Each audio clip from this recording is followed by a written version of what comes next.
भूषण जी, यहाँ पर उपस्थित सभी विद्युतजन, भद्रपुरुषों, मातृशक्ति, जीवन में पुण्य के, परमार्थ के, जीवन को श्रेष्ठ दिशा में अच्छा कार्य करने के जितने भी, जब भी जो भी अवसर हमें मिलते हैं, उन अवसरों के हम निमित्त मात्र होते हैं, उन अवसरों के हम साक्षी और दृष्टा मात्र होते हैं। इच्छा सब परमात्मा की ही होती है, प्रेरणा सब प्रभु की ही होती है। और ये जितने भी सहयोग हैं, जितना भी सहयोग है, जितनी भी हमारे सामंजस्य हैं, जितना भी हमारे सब संग साथ मिलकर के जितने कार्य करते हैं, ये बिना ईश्वरीय इच्छा के नहीं हो सकते। और आज का जो दिन बहुत शुभ दिन और अच्छा दिन है, चैत्र मास के शुक्ल पक्ष की द्वादशी, और आज वामन जयंती भी है।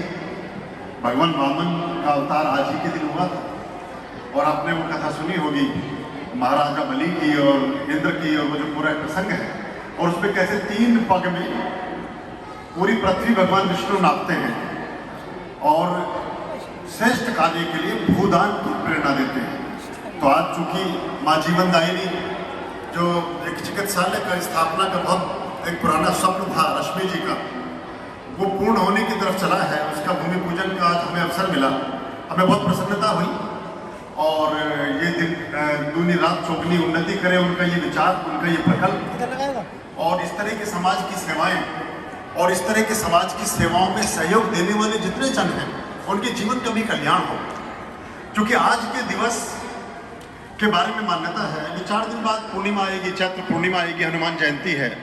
अभी नवरात्र होकर चुके हैं, परसों दशमी थी और कल एकादशी थी, कामदा एकादशी। तो ये सभी के सभी दिवस बहुत विशिष्ट महत्व रखते हैं।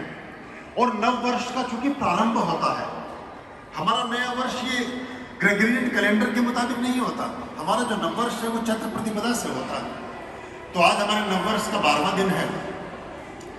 तो इस नव वर्ष की भी आपको बहुत शुभकामनाएं, बहुत बधाइयाँ, बहुत आशीष, और आपके जीवन श्रेष्ठ मार्गों पर सन्निहित हो। आप जितने भी व्यक्ति यहाँ सब उपस्थित हुए हैं, जितने भी जन यहाँ आए हैं, वो इस बात को बताता है कि आपके हृदय में कहीं ना कहीं परमात्मिक ऊर्जाओं के बारे में, ईश्वर से संबंध के बारे में, जीवन में परमार्थ और पुण्य से संबंधित कार्यों को किए जाने के बारे में कुछ न कुछ शुभ विचार कभी ना कभी रहा है, या रहता ही है, या आप उसे रखना चाहते हैं। और मान्यता है कि आप परमात्मा की तरफ एक कदम चलते हैं तो ईश्वर आपकी तरफ 1000 कदम से चलते हैं, 1000 कदम आपकी ओर बढ़ाते हैं। तो जीवन में अगर हमारी सोच ठीक है, हमारा विचार ठीक है, हमारा संकल्प शुद्ध है, तो हमारे रास्ते के अधिकांश कांटे, बहुत सारी बाधाएं स्वतः ही निर्मूल हो जाती हैं, स्वयं ही खत्म और समाप्त हो जाती हैं। सोच अगर हम ठीक रखें, और सोच ठीक हो सकती है ऐसे कार्यों को करने से जिनसे हमारी धर्म की, हमारे अध्यात्म की, हमारी वैदिक परंपरा की, हमारी जो एक सभ्यता है, संस्कृति है भारतीयता की, उसकी प्रतिष्ठा होती हो, उसका उत्सर्ग होता हो, उसका उत्कर्ष होता हो। तो ऐसी चीज़ों को अगर हम बढ़ोतरी देते हैं, ऐसी चीज़ों को अपने जीवन में आगे बढ़ाते हैं, हम गुरुकुल परंपरा को आगे बढ़ाते हैं, हम वैदिक परंपरा को आगे बढ़ाते हैं, हम शास्त्र और शस्त्र के महत्व को समझकर अपने हिंदुत्व को आगे बढ़ाते हैं, तो पूरे समाज का, पूरे राष्ट्र का, पूरे विश्व का ही कल्याण करते हैं। और सोच की बात, जो मैं सबसे पहले आपकी सोच पर प्रभाव होता है। जितने भी तरह की विदेशी और अपसंस्कृतियाँ और विधर्मी संस्कृतियाँ और दूसरे धर्मों से संबंधित लोगों ने हमारे देश को, हमारी सभ्यता, हमारी संस्कृति को कभी प्रभावित किया, तो सबसे पहले हमारी सोच और हमारे विचारों को प्रभावित किया। सोच को बदलो, सितारे बदल जाएंगे। सोच को बदलो, सितारे बदल जाएंगे। नजर को बदलो, नजारे बदल जाएंगे। और कश्तियों को बदलने की जरूरत नहीं, दिशाओं को बदलो, किनारे बदल जाएंगे।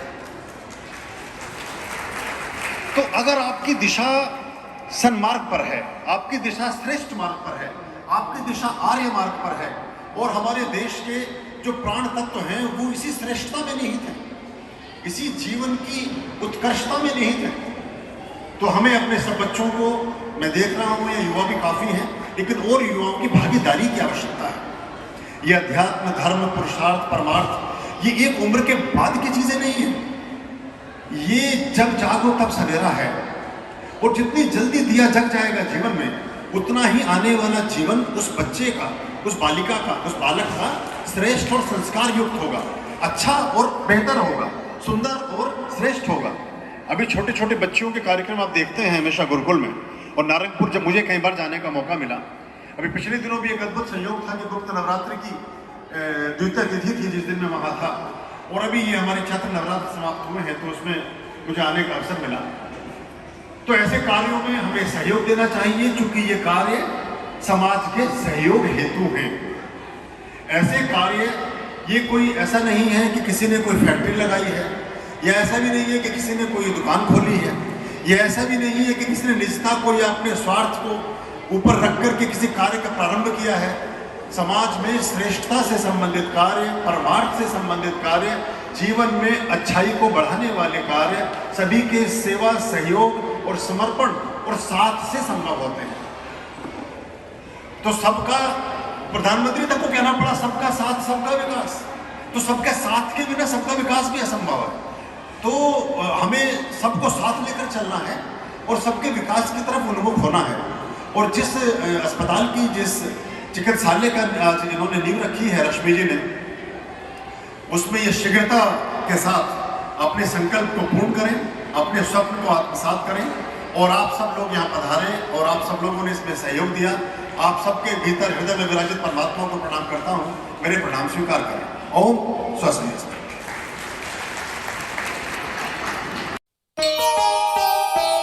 आर्यं शरणं शुभमस्तु, संभव करणम् अरमस्तु। आर्यं शरणं शुभमस्तु।